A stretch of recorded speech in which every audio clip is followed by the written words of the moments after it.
والله الا حشومه عليكم اصحاب الطاكسيات ديال العونات، والله الا عيب وعار. فاش بغيت نجي من الشركه وما تحنسرتش المركوب وجيت العونات وتقطعت صح، جيت ناخذ واحد الدواء ورجع بحالي، والله الا تقطعت صح.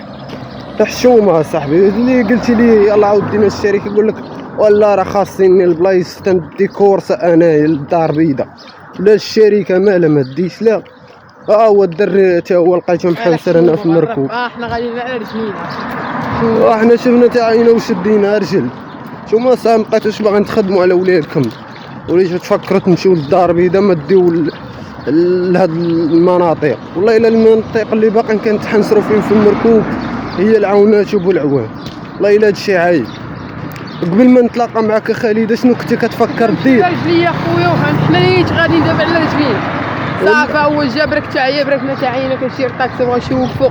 جيت عدو تا انا صبرت تعيس وقلت لي نوض يلا عاود خالد نشدو رجل. والله الا حشومه عليكم. الرساله الوحيده اللي لمن بغيتي توجهها خالد، وانا الطاكسيات خويا ديرها خليكم خدموا انا ولاد والله قاعدوا تخدموا صح. والله الا عيب وعار صح. احنا دركا غندويو على رجلنا وراه كنهضروا على وحدين اخرين، ونتمنى من الله الميساج ديالي يوصل الناس اللي معنيين بالامر في هذا المجال ديال الطاكسيات.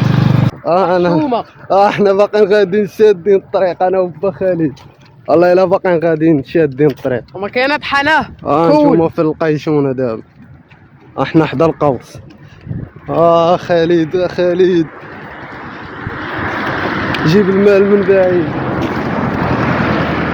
والله الا احنا باقيين غاديين شادين الطريق الاخوان. دعوا انا نوصلك على خير وبخير.